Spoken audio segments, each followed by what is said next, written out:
Hello friends, வணக்கம். ஆகா சமையல் சேனலுக்கு உங்களை அன்புடன் வரவேற்கிறேன். ஹலோ ஃப்ரெண்ட்ஸ், வணக்கம். இன்றைக்கி நம்ம ரவா கிச்சடி எப்படி செய்கிறங்கிறத பற்றி தான் பார்க்க போகிறோம். ஃபஸ்ட்டு ஒரு கடாயில் 100 கிராம் ஆயில் சேர்த்துக்கோங்க. அடுத்தது சுருள் பட்டையும் கிராம்பையும் போட்டு 25 கிராம் போட்டு வதக்கிக்கோங்க. இப்போ இஞ்சி பூண்டு பேஸ்ட்டு இதோடு சேர்த்து நல்லா வதக்கிக்கோங்க.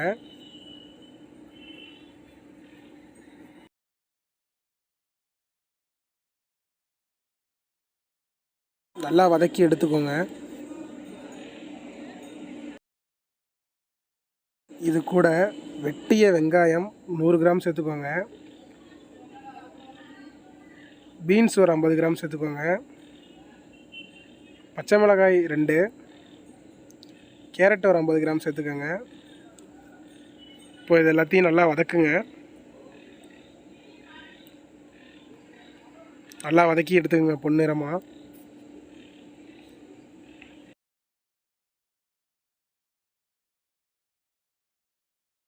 மஞ்சத்தூள் 1 ஸ்பூன் இது கூட சேர்த்துப்போம்.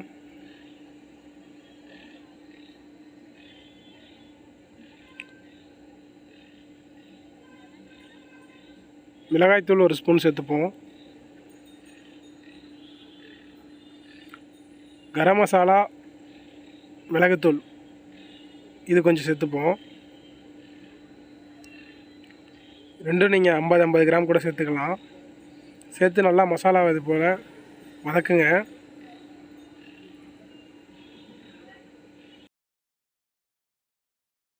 உப்பு ஒரு டேபிள் ஸ்பூன் அளவுக்கு சேர்த்துக்கோங்க. சேர்த்து நல்லா இது போல் கிளறி எடுத்துக்கோங்க.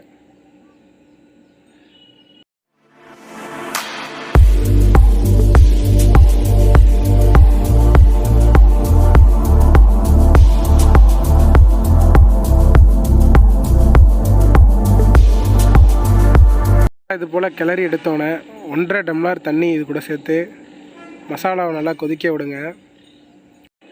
தண்ணீர் அதிகமாக சேர்த்துறாதீங்க. 1.5 டம்ளர் மட்டும் சேர்த்து தண்ணியை நல்லா கொதிக்க வைங்க.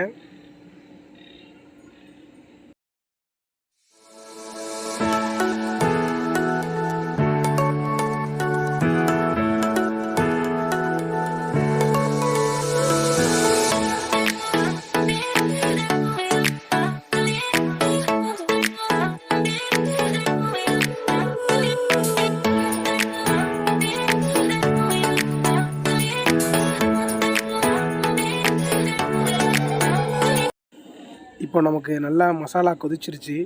இது போல் நல்லா கொதிக்கணும். இது போல் கொதித்த பிறகு நீங்கள் எடுத்து வச்சுருக்கிற ரவா 150 கிராம் ரவாவை தூவிய மாதிரி நீங்கள் அப்படியே கொட்டி கிளற வேண்டியதான்.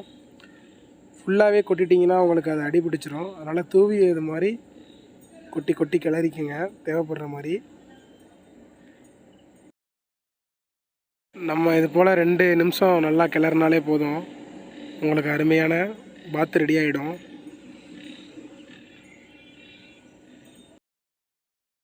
நமக்கு பாத்து இப்போ ரெடி ஆகிடுச்சு. இப்போ நமக்கு டேஸ்ட்டுக்காகவும் கொஞ்சம் ஸ்மெல்லும் நல்லா இருக்கிறதுக்காக நம்ம 50 கிராம் நெய் சேர்த்துப்போம். நெய் சேர்த்து நல்லா கிளறிக்கிங்க.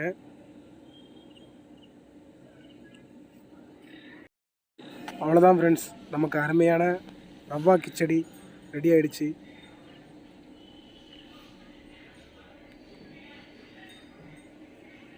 உங்களுக்கு பிடிச்சிருந்ததுன்னா சேனலை லைக் பண்ணுங்கள், சப்ஸ்கிரைப் பண்ணுங்கள், மறக்காமல் பெல் ஐக்கானை கிளிக் பண்ணுங்கள். அப்போ தான் நம்ம போடுற வீடியோ உங்களுக்கு உடனே நோட்டிஃபிகேஷனில் வரும்.